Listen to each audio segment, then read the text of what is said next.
Billionaire Koch brothers have been quiet following their loss in the last election, but they're definitely not gone. In fact, they're just regrouping and planning to come back even stronger in the next round. Right now, they're dismantling their group, Americans for Prosperity, and have already fired 100 workers. That's just so ironic. But the next scheme they've cooked up might be even worse. They're starting a group called the Association for American Innovation. It's an innocuous-sounding name for a pretty insidious group.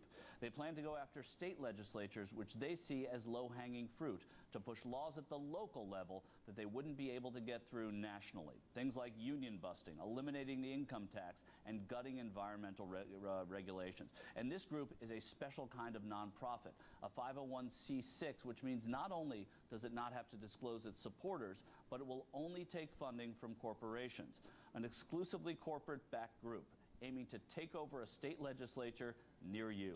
We may have won the battle of 2012, but the war still rages on. And joining me now is Salon.com columnist David Sirota. He comes to us from Denver, Colorado. Welcome back inside the War Room, David. Thanks for having me. So, David, what does this say about the Republican strategy? Are we going to see more action now at the state level, lower level, politics than at the national level?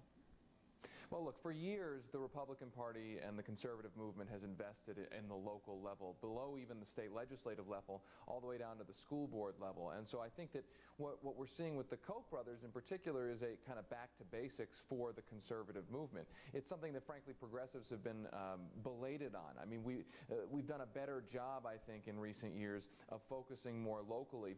But I think that there's this problem in politics where it's easy to get obsessed with the national, because that's what you see on your television screen.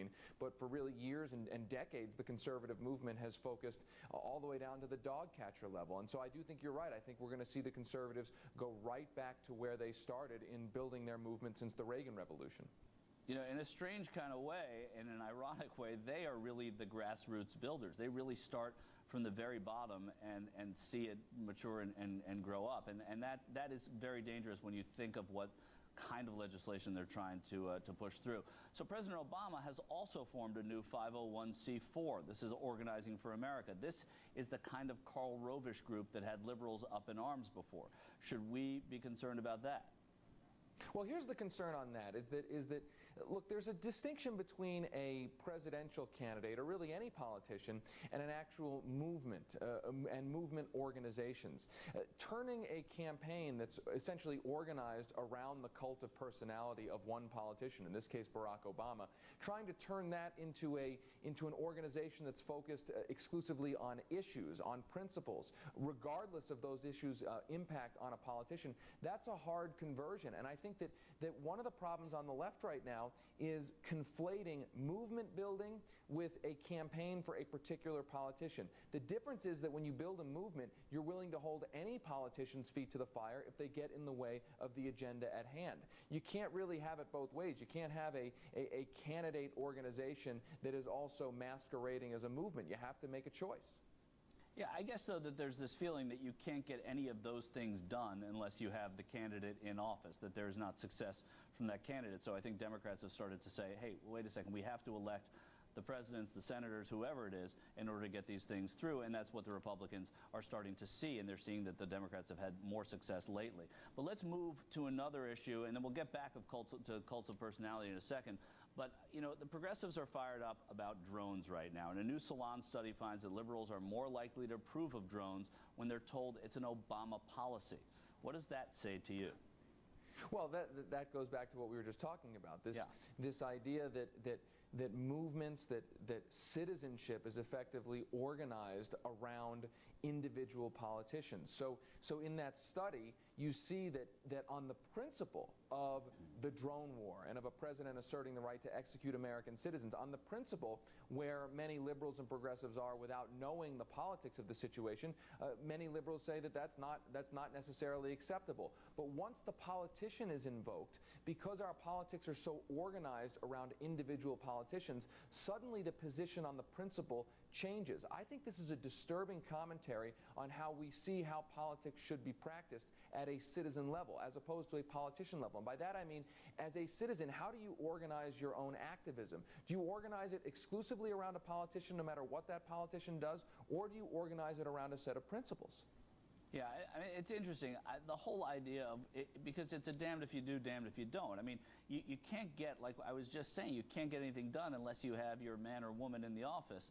But, you know, do you just follow them blindly? And I think that's what's happening to a lot of liberals, a lot of Democrats who don't pay close attention, but they say, all right, President Obama believes this, I'm going to do that. The same thing might be happening. Let me interject some history. Yeah, some history here is important, right? I mean, you had a Democratic Party, or at least a liberal movement, a set of liberal movements back in the during the Vietnam War that was willing to go up against a Democratic president in order to end that war. Now, the political analysis of that could be, well, in the anti-war movement going after Lyndon Johnson, that hurt the Democratic Party and arguably helped bring about Richard Nixon. But it also ended a war. It also ended one of the worst wars in our country's history. And at certain historical political times, we have to ask the question, what's more important, the political ends or actually the policy ends? Right, but you know, we could have this conversation for a while, because people who, you know, were against the war but really liked what Johnson was doing at home were saying, all right, you know, I don't want to sacrifice. I'll stay with the war. I'll just give him the vote because I like what he's doing on a civil rights basis. But I understand exactly what you're saying. Let's talk about the environment, though. You know, because there's a connection here. Last week, 40,000 people protested the Keystone Pipeline while President Obama was golfing in Florida with two oil men. Jim Crane and Milton Carroll are their names, from Western Gas. They'd likely benefit from Keystone. Now, if George Bush did that, it would be a different story. Do progressives back the president's environmental policy here just because it's coming from him? Well, I think it's good that we saw that protest at the White House. I mean, I think that was good news that there is a part of the progressive movement that's willing to stand up to this president and go out and protest outside of the White House where he occupies. I think when the Keystone decision on this big pipeline comes down the pike, and I think there's been a lot of really good organizing to say, look, we don't care if you're a Democratic president, you need to make the right decision on this. I think the aftermath of that Keystone decision, if the president makes the decision to allow that pipeline, and I hope he doesn't. But I think the aftermath will be telling.